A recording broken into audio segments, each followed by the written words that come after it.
Sahana Vavatu Sahanau Bhunaktu Sahaviryam Karavavahai Tejasvinavadhi Tamastuma Vidvishavahai.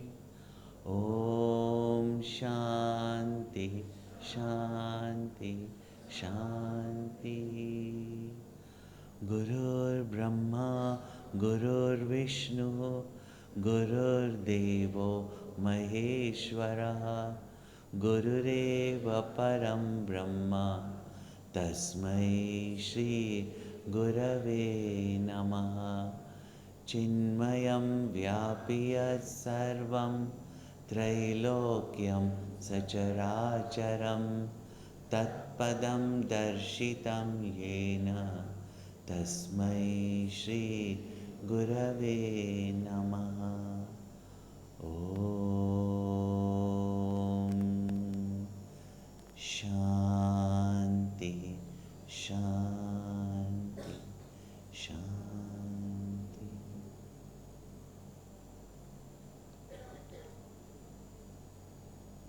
Om Trayambakam Yajamahe Sugandhim Pushtivardhanam Urvarukamiva Bandhanat Mrityormukshiyamamritat. Om Trayambakam Yajamahe Sugandhim Pushtivardhanam Urvarukamiva Bandhanat Mrityormukshiyamamritat.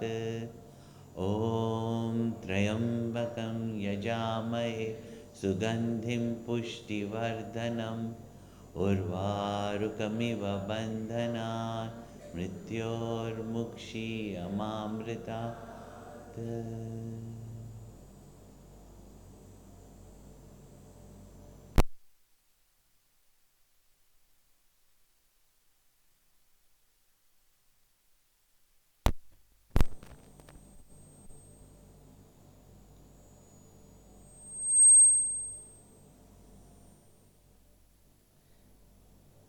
Just as it takes our mind to settle down, even the loudspeakers require some time to settle down. Sometimes they screech, sometimes they make noise, but that's how our mind is also. And therefore, we need to tune up this mind so that our minds also can communicate the higher lessly, clearly through our minds. Still there is some sound going on. Muffed है थोड़ा. Tremble बढ़ा दो थोड़ा.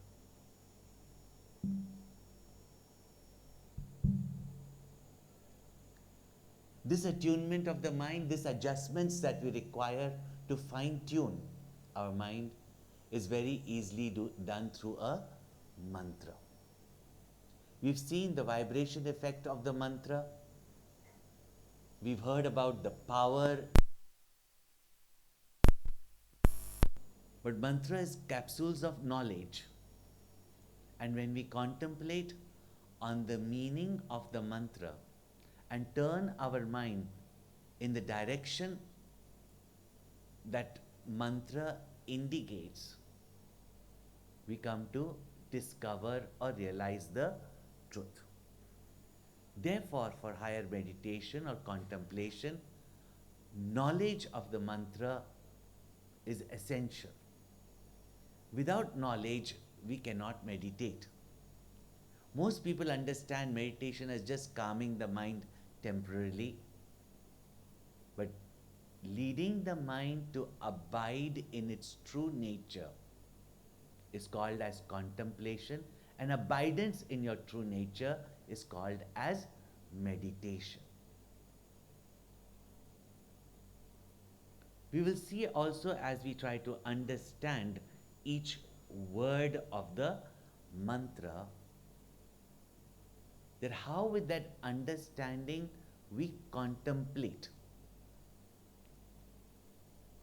First and foremost, the mantra says, Trayambakam yajamahe. We worship, we adore,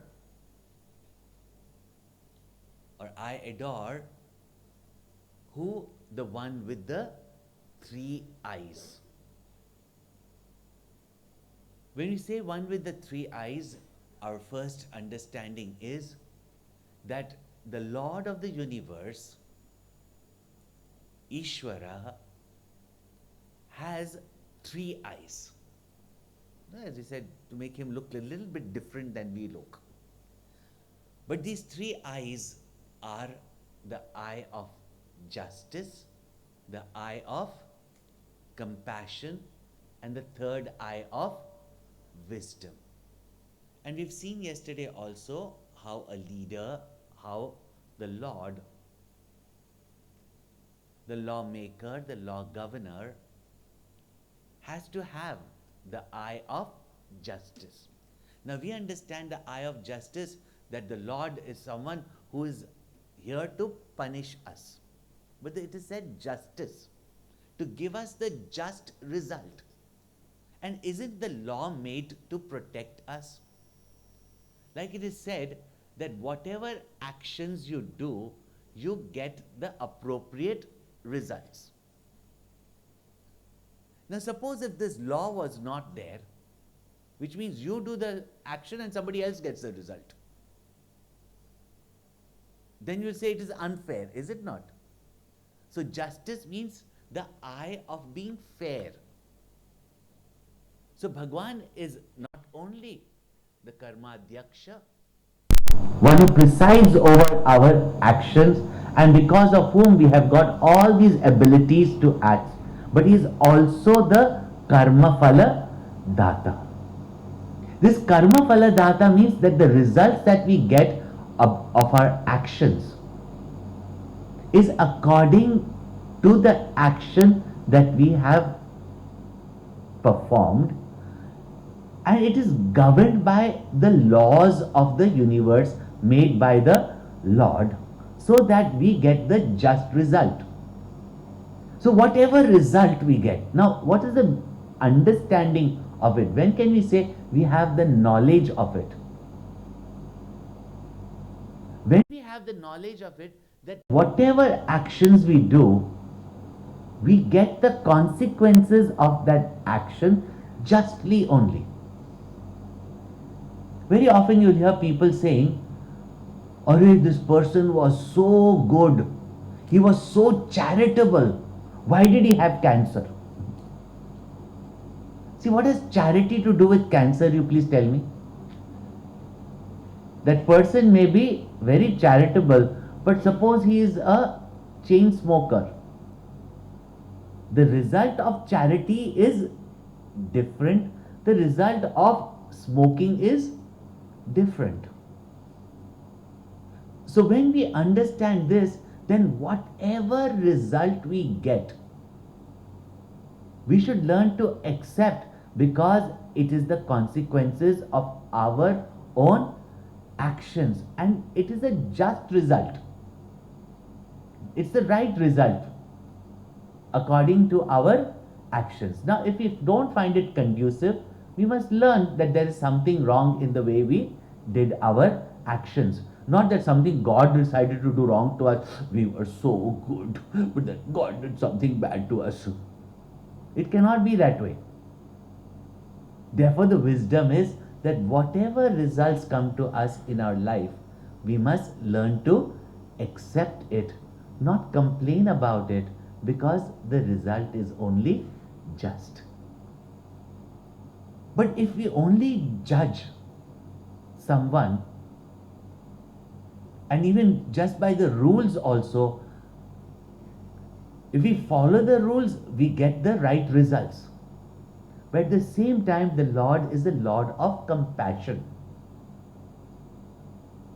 And therefore, just as a parent has set certain rules for the benefit of the child, but also has the compassion that when the child cannot perform or the child has also made a mistake, does not a parent out of compassion forgive, out of compassion even finish the job sometimes for the child? And even though the child may have not performed properly, sometimes out of compassion, seeing the sincerity of the child, the parents also go and do it for them. It happens or not? Therefore, the Lord is not only just, but is also compassionate. I remember once Gurudev said, if for every sin we did, we were to get the result. For every sin that we were supposed to get the result, we would be living in hell only. So this eye of compassion also, that we make a mistake, etc. The Lord is there to protect us, to forgive us, etc. And the third is the eye of wisdom. Now, if we have understood this, then how do we know that we have got the knowledge of it? And therefore we meditate on the third eye of the Lord, that may we get wisdom. And there's a saying somewhere, where it is said, "O Lord,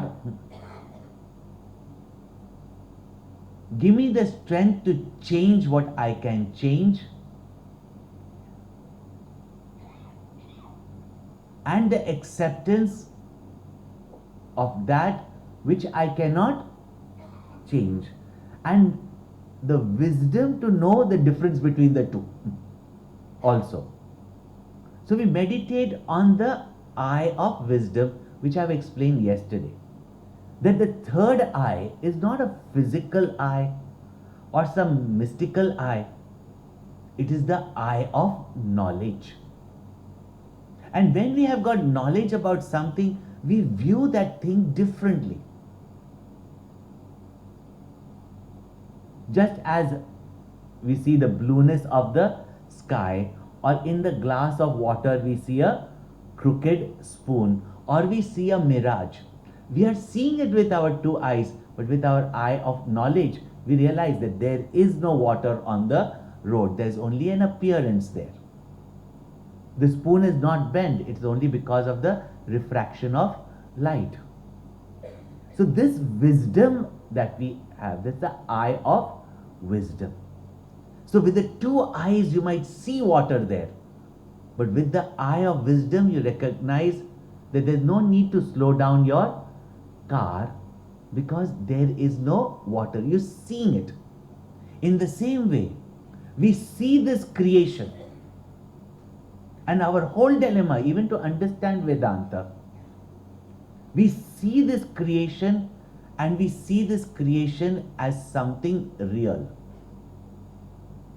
Naturally, we get affected by it, we get attached to it, we get bothered by it, we get frustrated by the world or the beings of the world. Our two eyes see the world. And because we see it, we consider it to be real. Now we see the blueness of the sky. Is it real?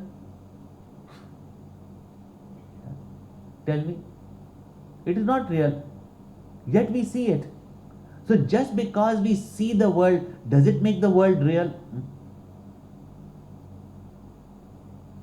So that wisdom which we can see beyond our perception, beyond this world, that is the wisdom of the Lord. And we meditate on that wisdom. Now, first and foremost, if we know that such a Lord exists, whose creation and its laws are just.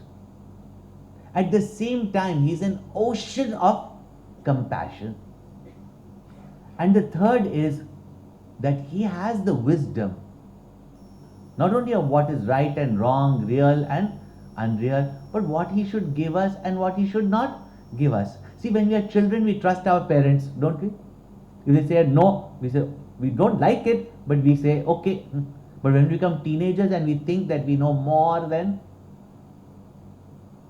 our parents, then what happens? Conflict starts. We go and do something which is wrong. Then we harm ourselves. Another thing also very beautiful is when we go to the temple to worship or any place of worship in any religion of the world, we go with the faith that Lord is all powerful and all capable. We go with the faith that He is compassion to give us what we ask for. But we do not have faith in His wisdom, that He knows even before we know what we need, when we need, and whether it should be given to us or not. The sign of wisdom is not that I know, oh, Lord has got three eyes, one is the eyes of justice, one eye of compassion, one eye of wisdom. It should reflect in our attitude of our mind, in our reactions in this world, and it should reflect, most important is, that if there is such an intelligent, benevolent, wise Lord, then I have got nothing to fear. The first Daivi quality that we heard in the 16th chapter of the Gita, Abhayam. We should become fearless. Because if there is fear, now this fear reflects how? Worry, anxiety, stress, these are all expressions of fear only. And you know how it dissipates our mental energies? Worry is like rocking on a rocking chair. It gives you something to do, but never gets you anywhere. Most of our worries, big and small, never happened at all, but we still continue to worry. How much of our mental energies are dissipated? And whatever we worry about, our mind is focused on that. That's why it's called as Chinta, and meditation is called as Chintanam. And don't tell that we do not know how to meditate. We meditate on our problems, don't we? Single pointed meditation on our problems. So don't say that we do not know how to meditate. A series of continuous thought towards the object of your contemplation. But our object of our contemplation is what? The tragedies that could never happen. Not even that will happen. Tragedies that could never happen. We are constantly focusing on that. If we have that faith, that devotion, that there is an almighty, all-compassionate, wise Lord, then tum rachak kahu ko darna? Why should I fear? The fact that we fear, we worry, we doubt the justice of the Lord. We doubt the compassion of the Lord. And most important is, we doubt the wisdom of the Lord. Yet, Vibhuti, Shiva, Shiva, Shiva, Shiva, Shiva, Shiva, Shiva. The wisdom is that I should become fearless. And one of the qualities that is mentioned in the 6th chapter of the Bhagavad Gita, that a meditator must be free of all anxieties and worries and fear. Fearless we have to be if we want to walk the path of truth. Courageous we have to be. So by only meditating on these three eyes of Lord Shiva and praying for the wisdom, we become fearless. That is contemplation. That we should become fearless. Our contemplation on the Lord has fructified in us becoming fearless. Then, when you say Trayambakam, there are a number of other beautiful things also. In Puranas, we have got wonderful stories.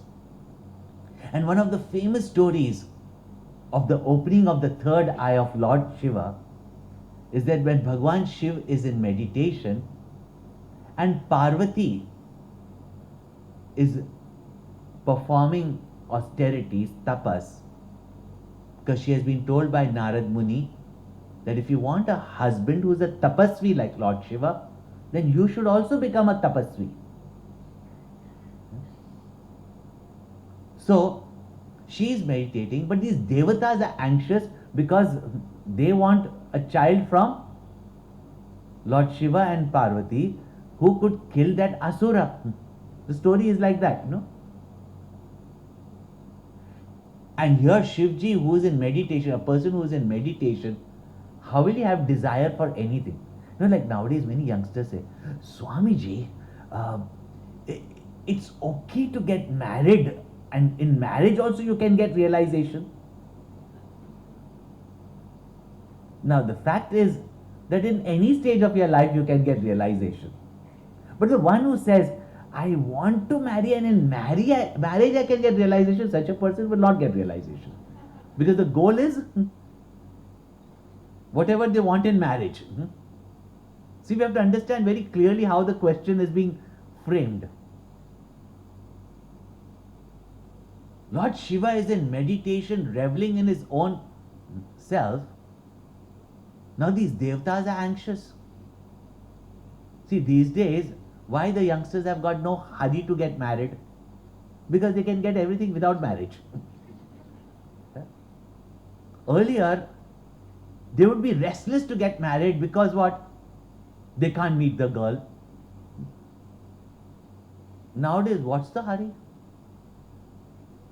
So the only way is that make him want Parvati, make him desire Parvati, so that he quickly will get married to Parvati. So these devatas sent Kamdev, and Kamdev with his whole troupe, dance troupe of Ramba, Samba, Rati, Urvashi, what names also, Ramba, Samba. They came there, created a big show. And even then Lord Shiva was not affected. So then Kamdev shot his arrow. And his arrow, the arrow of the Lord of Lust, his arrows are not made up of sharp metals. They're made up of soft flowers. But if it pierces someone, even Dashrath Maharaj, who has fought Star Wars, collapsed. And when that arrow of lust pierced Lord Shiva, for a moment in his thought,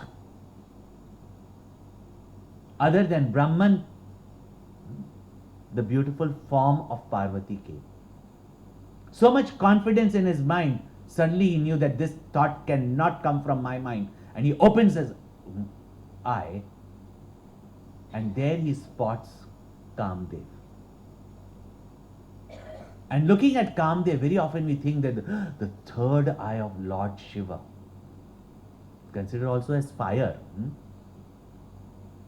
the third eye of Lord Shiva is the eye of anger.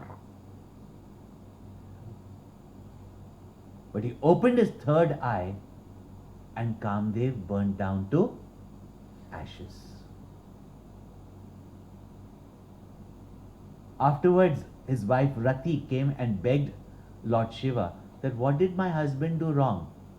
He is a devta who's got his portfolio, and his portfolio is to create desire in people's mind. Otherwise, how will the creation continue? So he was doing only his job, right? Why did you burn him? He said, you should also know where to try your luck. Where to do your job also. That discrimination you must have. And see Lord Shiva's compassion. Even though he tried to disturb Lord Shiva's mind, compassion of Lord Shiva, he said, now he'll remain formless in the hearts of people. Ananga. He'll remain Anang. And when Sham will be born, Krishna will take avatar, then he will be born as the son of Krishna and he will get his form, and then you can rejoin him. Because Krishna represents love. And in love, whatever attraction is there, it is not lust. Even lust gets its own beauty. So this is again, you can see the compassion of Lord Shiva, the wisdom of Lord Shiva. Now what is this burning down of lust? Desire comes to our mind only because of our false imaginations. Just like the golden deer that Sita ji saw. At a distance, everything appears to be golden, attractive, kanchan. First, Shobhan Adhyas takes place. Then we think that every fleeting deer, every fleeting object, we know is impermanent, but we hope that we will have it permanently with us. Whether it's a person, whether it is a thing, or even a situation, we think it will permanently be with us, including our physical life. It will be permanently with us. Is it not false expectation?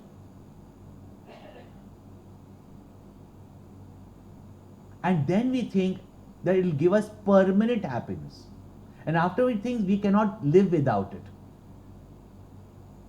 All this is born out of our sense of incompleteness, and our incompleteness out of our finitude, and our finitude out of our ignorance of our own infinite nature. So lust is born of ignorance.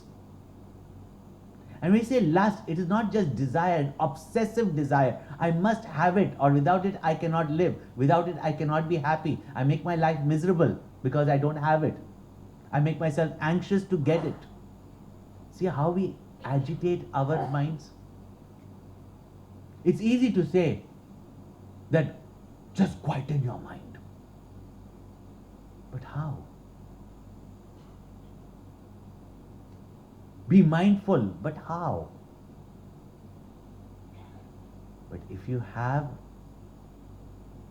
that faith that the Lord of wisdom is with me, the Lord of compassion is there for me, and whatever happens in this world, I don't have to worry because I'll get the just result.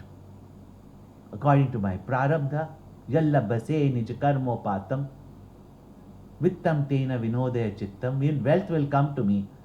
I do my work. But what is coming to me will come to me according to the just laws. And most important is, on one side we become fearless, and the other side, all our negativities which start with kama, then krodha, then lobha, then moha, then ahankara, then matsarya. All these, root of all this is kama or lust. And he is the destroyer of lust. Kamadahan. Kamari. And therefore we meditate on him, that this lust which is torturing us, this lust which is distracting our mind, this lust which is creating all worries, anxieties in our mind, O Lord with the third eye, burn down my lust to ashes. Because two are the gateways of hell, pointed out in the Bhagavad Gita. Kama, Krodha. It is pointed out there. And Lobha and all is nothing but Kama only, These are the gateways to hell. Hell means not some world but suffering. O Lord, burn down the very cause of my suffering, the cause of the distraction of my mind, the cause of all these anxieties and worries, so that I can meditate on you, O Lord of wisdom. See, this is what is to be understood. Others, Trayambakam will go, I pray to Lord Shiva, oh, free me from death. So by worshipping the Lord with the three eyes, first and foremost there is acceptance, and that should come in our life if we are meditating regularly on the Lord with the three eyes. There must be acceptance, there must be fearlessness, and the mind must be free of lust. Therefore, by praying to the Lord with the three eyes, we are praying to the Lord that give me vivek and vairagya. See, these mantras, the complete scripture is in that. Give me viveka, the discrimination, and give me vairagya, the dispassion. Then only knowledge can take place. Otherwise, we can listen, but that abidance in knowledge does not happen. See, so Trayambakam Yajamahi. Now, our scriptures, in one word only, gives us the complete knowledge, really speaking. This is pointed out as the gunas of the Sagun Ishvara. And this is easy for people to understand. The virtues of the manifest Lord, the Lord of the universe, the Father of the universe. No, we can understand this easily. But this word Ambakam also means, Amba also means father. I'll come to mother also. And it also means the Lord. So when you say Trayambakam, it means the Lord of the three. See, the meaning here is Trayanam Puranam Ambakam Swaminam Tasmad Uchchate Trayambakam iti.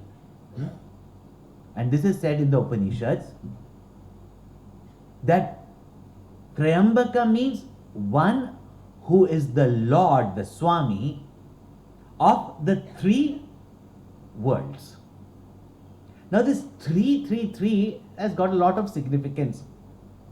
The three worlds, Bhuva, Suha or Swaha, or you can say Patal, this earth, and the heavenly regions, means all the worlds, he is the Lord of all the three worlds. Therefore, He can bestow us the three worlds. He can free us from the lower worlds. That also we should be able to understand. So He is the Lord of the three worlds. He is the Lord of the three states also. Our waking, dream and deep sleep state, in which we experience the waking world, the dream world, and the absence of all the imaginary world. That's called as the deep sleep experience or deep sleep world. The three also means the three bodies: the gross body, the physical body, the subtle body, mind and intellect, and the causal body, where lies our root of all our thoughts, our vasanas, our ignorance, what we experience in our deep sleep state. These are the three bodies that we have. All this is essential to know what meditation is and what to meditate upon and how to meditate also. If you really see the list of preparation for meditation itself, nobody will think that they can even meditate. But by the grace of the Lord, with devotion to the Lord, with service to the Lord, with constant remembrance of the Lord, one can easily attain this fearlessness, etc. Now, when you say He is the Lord of the three worlds, which means He is the creator of the entire universe, all powerful, etc., governor, etc., which we have seen already in the eye of justice, the Lord of the three worlds and also Lord of the three states. Now, the world that we experience in the waking state, which we call the entire universe with its galaxies, the different forms, the different colors, the different sounds, everything that we experience, this entire vast universe, He is the Lord of it. And not only the universe that we know through our scientific equipments. You know, there are 14 higher dimensions and 14 lower dimensions. And each dimension is larger than this dimension that we are living in. He is the Lord of all these worlds. So how mighty? We can adore only someone who is mighty, someone who is great, someone who is more powerful, more capable. So when you say Lord of the three worlds, also all the world, everything that we experience is constantly changing, including our waking, dream and deep sleep state. All these three states are negated in the other state. Who is that Swami? Who is that one who is present in all the three states? The waker is not there in the dreamer. In the waking state, you might be a happily married person. And the dream, suddenly you have a nightmare that you have taken sannyas. You know what is a nightmare for a brahmachari? That he got married. Now, are you the married man or are you a brahmachari? In the dream, the brahmachari is very real. And the waking state,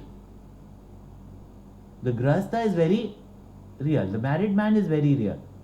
Who are you really speaking? Both these get negated in the deep sleep, where you say that there was no thing. And the deep sleep days, when the moment you wake up, everything is there. Every problem is also there. So these three states are constantly changing. Who is that common factor? What is that common Lord of the three states? The waker is not present in the dream state. The dreamer is not present in the waker and the deep sleep state, and both are absent in the deep sleep state. The sleeper is not present in the waking state. So these identities of yours keep on changing. And that which keeps on changing cannot be real. Only that which is permanent is real. Now, if these three are changing, you say, oh, nothing is permanent.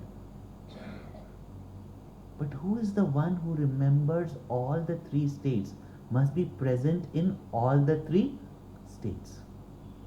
We can give it a name, that I am aware of my waking state. I am aware of my dream state. I am aware of my deep sleep state. I am aware of the waker, the dreamer, and the deep sleeper also. Therefore, I am other than all these three. At the same time, I am that permanent consciousness, awareness that is present in all the three states. The Lord of the three states, and therefore the Lord of the three worlds also. The waking world, the dream world, and the deep sleep world of experience.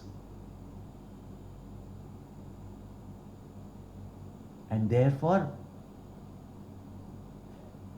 when we contemplate on what Trayambakam or who Trayambakam is,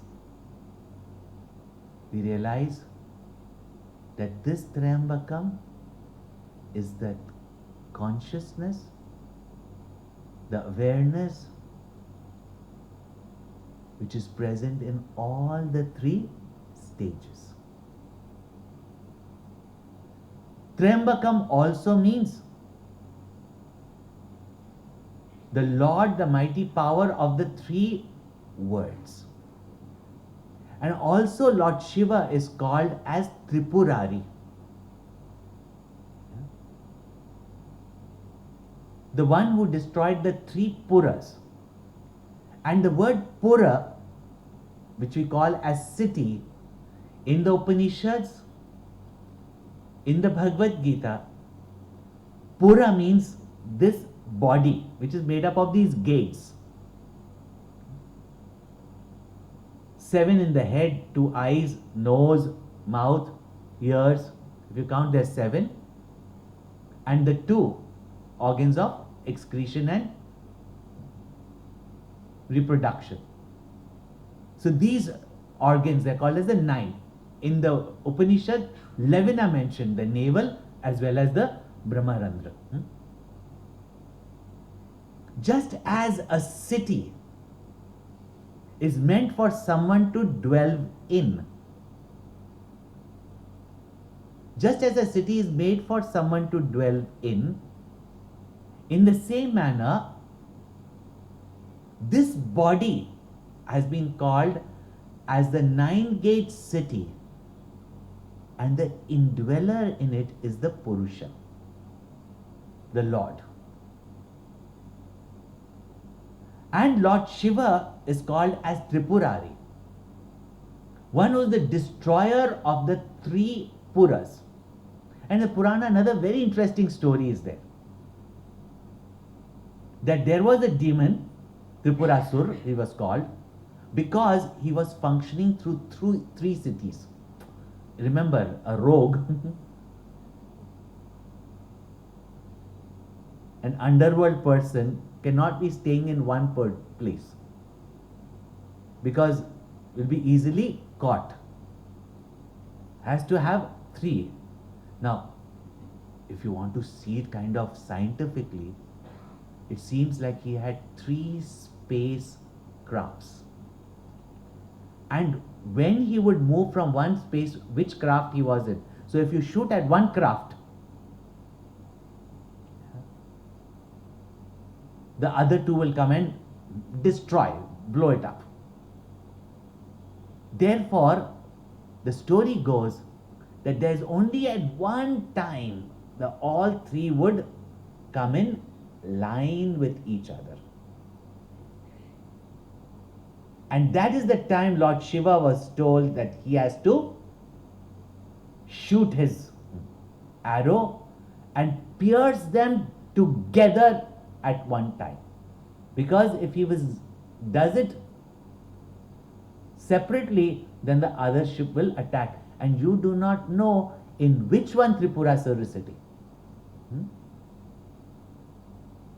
In the Gita also it is said there are 3 places where this lust hides or this ego hides. In our senses, mind and intellect. So when it is said that all 3 have to come into line, this is also teaching us what meditation is. Very often we hear these fantastic Puranic stories and we say, what bluff stories, Very nice to hear as children, and that he's the destroyer of the 3 worlds.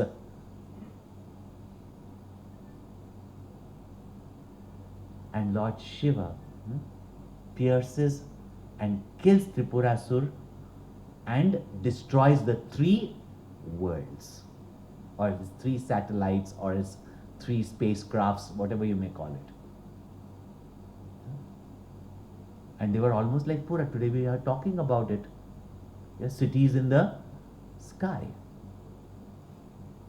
And they used to exist. Physically also, but here it is very interesting to understand what is meditation. And it is because of that he was also called as Jaya. That's how Lord Shiva gets the name Mrityunjaya. Because he was victorious over the Asura who was residing in these 3 cities. Now, who is the one who resides in these 3 cities? We have the physical, when we identify with the physical body, I am beautiful, I am handsome, my caste, my creed, etc., everything. Does it happen or not? With the mind, I'm good or I'm bad, or I'm a very compassionate person and a very emotional person, whatever. And with the intellect, I'm an engineer, I'm a doctor, I'm a PhD, I'm a Vedanti, whatever, you identify. And in which place the ego is residing at which time, do you know? So one who conquered the ego, or one who conquers the ego and destroys the identification with the 3 bodies. Ego is what? Identification with these 3 bodies. As Gurudev in his BMI chart used to, if those of you have seen the BMI chart, body, mind, intellect. And when you identify and think this body is me, this mind is me, this intellect is me, you become the perceiver, and as Gurudev would dramatize, perceiver, feeler, thinker, and then you think you are the doer, then you are the enjoyer, and then you are the sufferer also.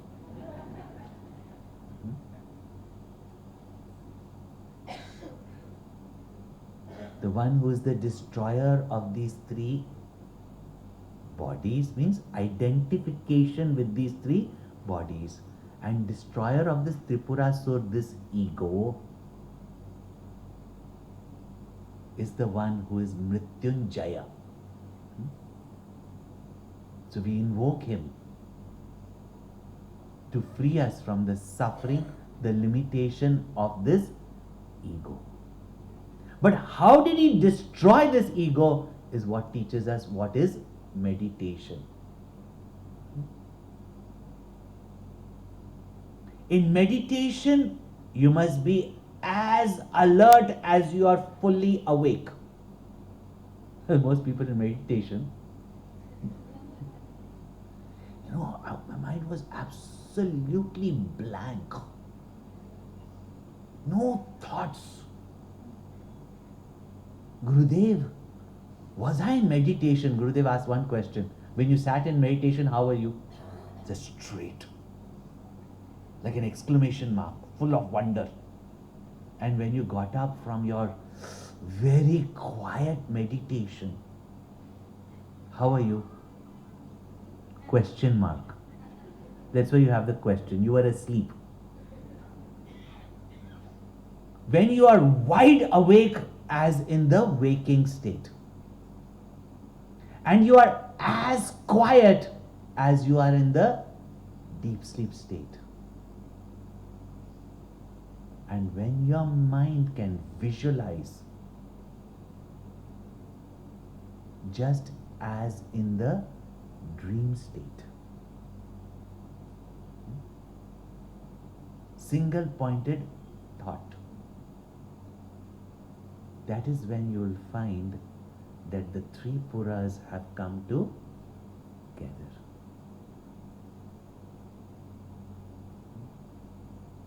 And that is where you contemplate with knowledge, which is the arrow that pierces through the identification with these three bodies, these three states.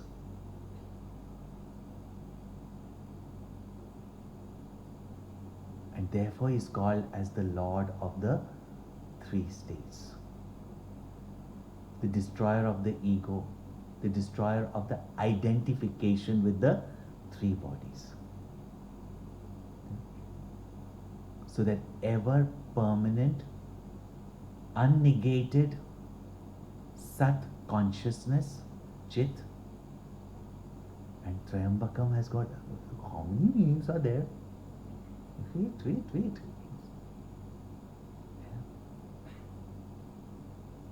Triamba we have already seen. And Kam, those who know Sanskrit, Kam is an indeclinable. It doesn't change its form. In Sanskrit, all the words change their form in different cases. Kam is an indeclinable. So the Lord of the three changing worlds, but who himself is changeless. Kam. And also in the Upanishads, in Chandogya Upanishad, it says, Kam Sukham, which means of the nature of Ananda or bliss.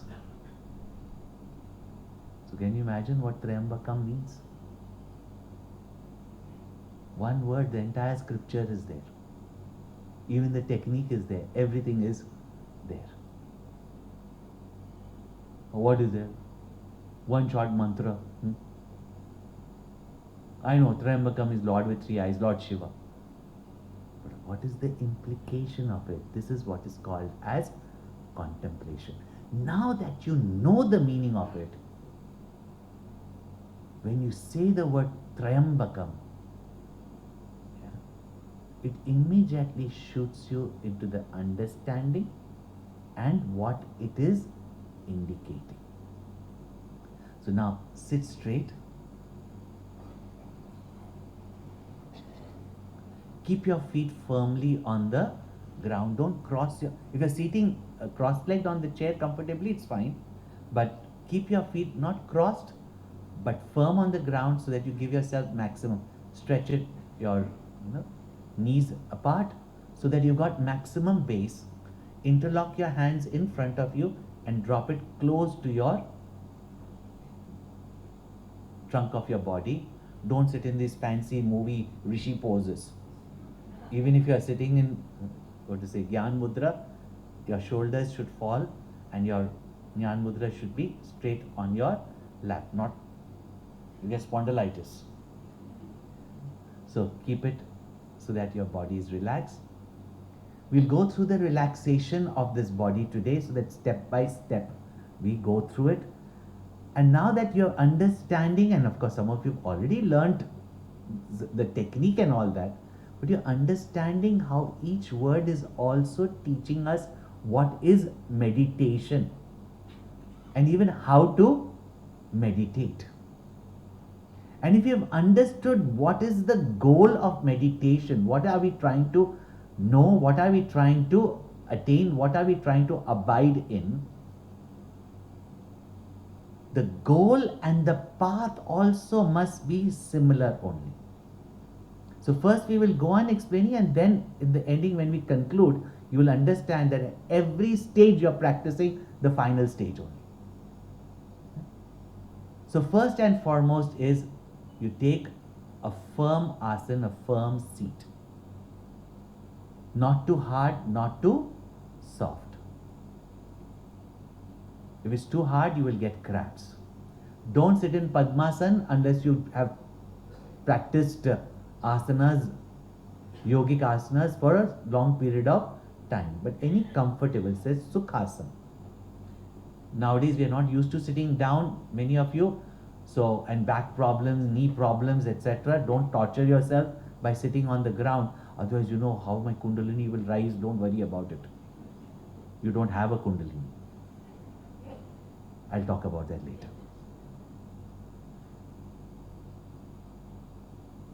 Sit straight with your back erect. The whole idea is that your spine must be straight. Keep your neck, head, and back in a straight line. That way you will avoid sleeping also. Interlock your hands. Close your eyes gently. Don't press your eyes, just drop your eyelids gently.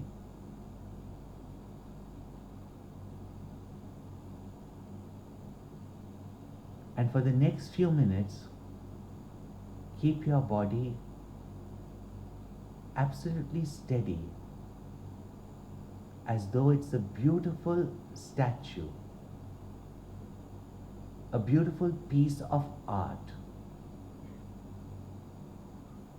And you are standing, observing this magnificent creation.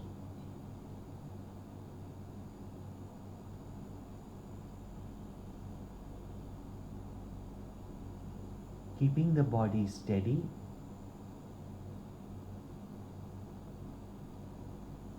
observe the steadiness of the body.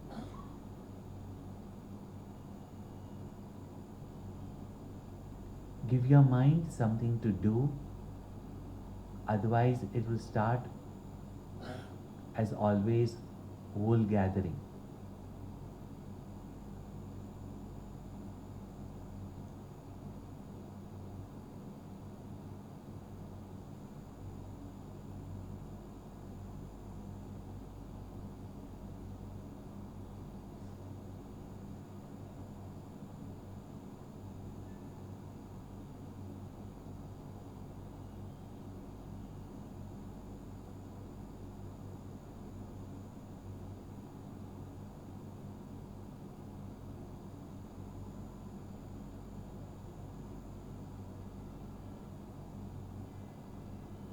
There's a link between the body and the mind.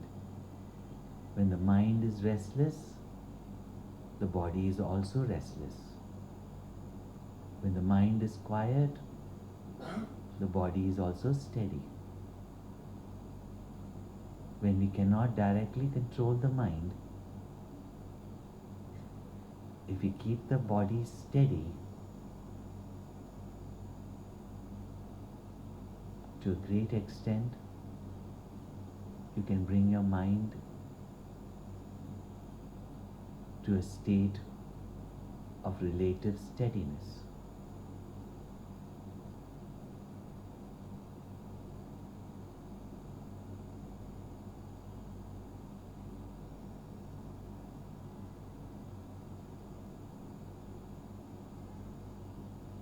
Just be the observer of this body, which is steady, motionless.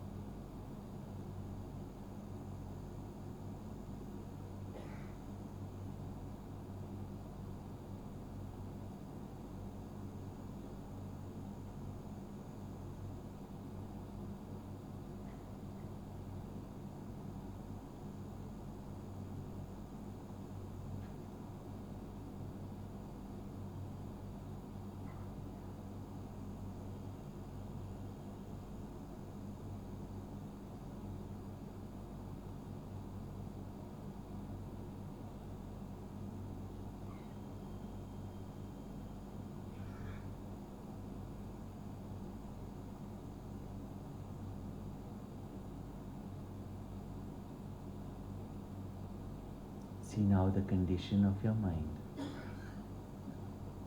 Just observe it. Is it relatively quiet? Or has it become more agitated? Just observe it.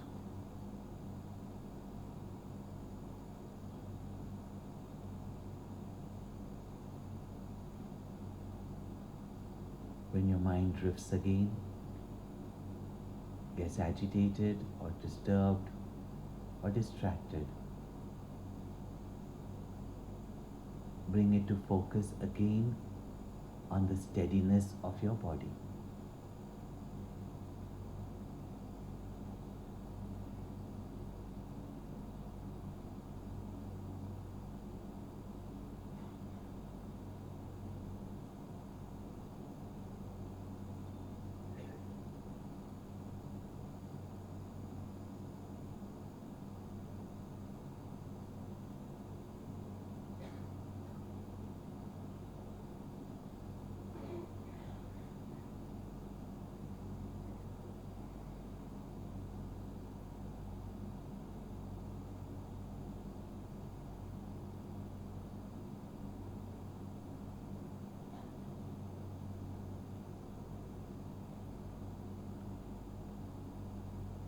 ॐ त्र्यम्बकं यजामहे सुगन्धिं पुष्टिवर्धनम् उर्वारुकमिव बन्धनान् मृत्योर्मुक्षीय मामृतात् ॐ त्र्यम्बकं यजामहे सुगन्धिं पुष्टिवर्धनम् उर्वारुकमिव बन्धनान् मृत्योर्मुक्षीयमामृतात् ॐ त्र्यम्बकं यजामहे सुगन्धिं पुष्टिवर्धनम् उर्वारुकमिव बन्धनान् मृत्योर्मुक्षीयमामृतात्